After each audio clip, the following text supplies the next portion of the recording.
We're all excited about the upcoming Olympic Games, and so are the hackers. Oh my goodness, I just finished reading a report by the Cyber Threat Alliance about what they're expecting to happen at these Olympic Games in Tokyo. The Olympics have always been a huge target when it comes to the bad guys. You might remember there have been abductions at the Olympics before where some of the Olympic competitors were held at gunpoint. Of course, we're not going to forget that one anytime soon. And looking back through the last few Olympics, there have been many different types of attacks, some more successful than others, frankly. But looking at this report, they were talking about the 2008 Beijing Olympics. The attacks then were relatively limited. There were about 12 million cyber alerts per day. Now, this is part of the problem with cybersecurity. You get so many alerts. What do you do? How do you respond? And none of those 12 million cyber alerts per day resulted in a successful attack. Now, that's back in 2008. There were some scams, like ticket scams there always are, but nothing big. The next one was the London Olympics in 2012. And the London Olympics, they had pretty much low-level attacks, and they didn't result in any real high-impact cybersecurity event.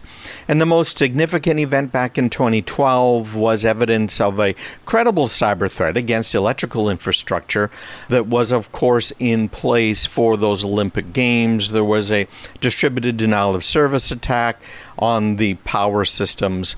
Nothing much really happened, no real impact. Then 2016, Rio de Janeiro, they were starting to pay more attention to cybersecurity for very good reasons, frankly.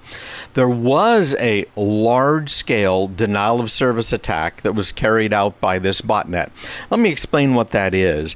A denial of service attack is where you might have a website, for instance, that's providing service to your customers. They might be going there to look at your catalog, maybe buy some things. It might be a government agency. It might be an important part of the Olympics in this case, and their critical infrastructure.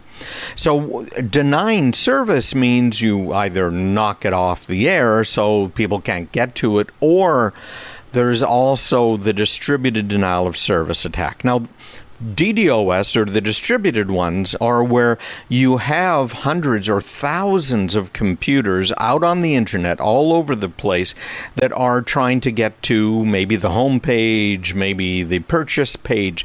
And because they're coming from all over the internet, they're very hard to shut down. And that's where we have the botnets coming into play. Botnets are groups of computers that have been compromised by the hackers. So what they do now is they command, for instance, your home computer that you don't even know is under the control of one of these bad guys.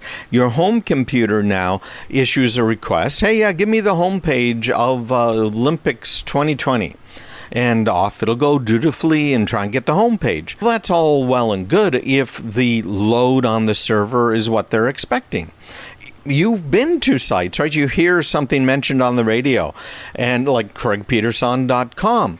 Now, because I mentioned my website, CraigPeterson.com, and there are people listening, some of you guys are going to go to my website. Now, the normal traffic of having dozens of you people go to my website is not going to bring the site down. However, here's the other side of this. What happens if maybe 2 or 3 times as much traffic as I expect is going to come to the site? I've compensated for that. We should be able to handle that just fine. But what happens if all of a sudden it's 1,000 times what we're expecting, because there's 20, 30, 40,000 computers out there that are trying to get my homepage, or in this case, the Olympics homepage? Obviously, the server is not going to be able to respond, and it's either going to crash or, and I'm sure they set this up the right way, it's going to deliver a message saying the server's overloaded right now, try again a little bit later. And by the way, if you get that message on a website saying, hey, try it in a few minutes, please try it in a few minutes. Don't just hit reload, because that's going to put even more load on that poor little overloaded server. Now, what they had here coming in 2016 at the Rio de Janeiro Olympics was a staggering 540 gigabits per second worth of people requesting home pages. That is insane. That is a lot of bandwidth. And the fact that they apparently had that much bandwidth available coming in is also amazing. But also remember, people are looking at videos. They might have signed up to get the insider scoop, have some stuff happening behind the scenes. Now, many of the attacks in 2016 started before the Olympic Games even started. And what they were doing is attacking different parts of the Olympics infrastructure operationally. So it's a problem. It's a very big problem. They survived that whole thing.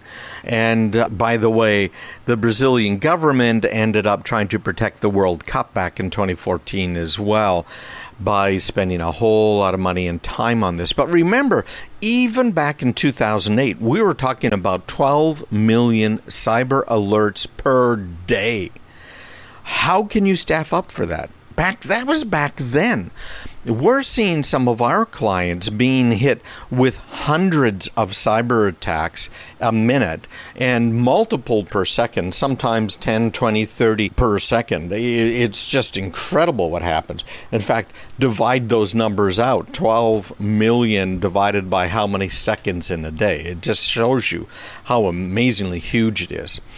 Now, we have seen times in the past where a country like North Korea, for instance, doesn't like what Sony Pictures is doing. So North Korea then attacks Sony Pictures. And in the case of Sony, they downloaded a bunch of confidential information. They released it. They embarrassed some people. Hardly anybody got fired. It's absolutely amazing. But anyways, what's happening right now is Russia. Think about all of the Russian attacks against our businesses and our critical infrastructure as a country. They have been huge, massive attacks. We have now Russia at a point where they are getting massive amounts of angst built up. Why? Because they submitted doped samples in 2019 to the Olympic committees. Yeah, so this was the McLaren reports released by the World Anti-Doping Agency and described what were really systematic efforts by the Russian government to really undermine the drug testing process. We've also seen the Russians in the past, because they've been caught doing this, and the Chinese as well, putting in some of the competitors, particularly into things like gymnastics, that were too young to compete based on the Olympic rules that were in place. So we had all of this happen during and after the 2014 Sochi Winter Olympics. Guess what?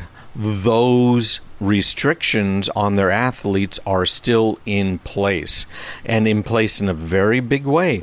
They will not play the Russian national anthem at the ceremonies at the Olympics, and they will not allow the Russian flag to be carried. In fact, their athletes have to carry a neutral flag. So expect some serious attacks from Russia against the Olympics. And remember, the Olympics, there are no spectators. Everybody's going to be watching this thing online. So it's going to be interesting. We'll keep an eye and let you know how things go. Stick around and visit me online, CraigPeterson.com.